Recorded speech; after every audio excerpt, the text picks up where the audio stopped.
barasaabka gobolka Hawd oo dhawaan kormeer ku soo maray deegaanada gobolka Hawd ayaa waxa uu indhihiisa ku soo arkay xaaladda abaareed iyo biyo la'aaneed ee ka jirta deegaanada Baargo ina cunaya masaajidka waxaan uu gaarsiiyay deegaamadaasi kaalmo biyood oo halkaasi ay ka jirto xaalad biyo la'aan ugu horeen waxa ka warbixiyay odayaasha deegaankaasi oo carabka ku dhuftay ilaahay baan u cabanayna way kulushahay hadda ilaahay deeqadiisa mooyaane wax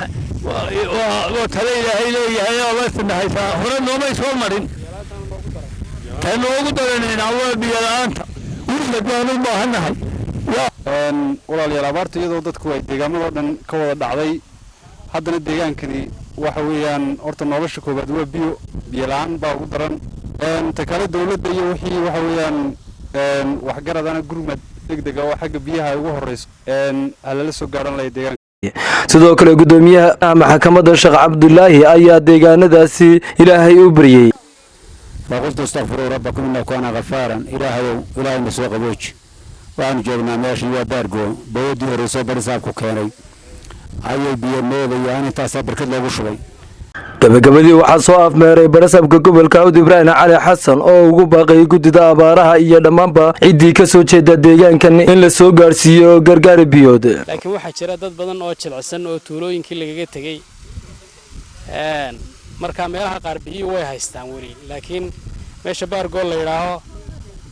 daayimanka booyada hadda lagu shubayo bilowgaaba biyo ugu horeysa muddo 2 wiiga way beelaayeen sayla iyo meesha la yiraahdo ina cunayana waa labada meeloodna way ku sii xigaan oo iyana way beelaayeen tan unba ugu sii daran marka waxaan leenahay wixii ehelka ah ee u dhashay ee wax haysta ee guddiga abaaraha wixii kale ee taakulayn karaya ee wax bixin kara in biyo lala soo gaaro waa biyo iminka baahida ugu daran ee jirta waa biyo way xoolo badankooda wadanka way ka maqan yihiin marka runtii biyahana ugu fudud waxaan runtii codsanayaa in lala soo gaaro wixii biyaa wala waa rajaynaynaa taakulayn inay gudida abaaraha ay ka soo gaadho si dhaqsaa inay dhawaan uga soo gaadho waan rajaynaynaa xagga raashinka Cabdiraxmaan Samriye TV-ga caalamiga Hon Cable TV deegaanka Baargo.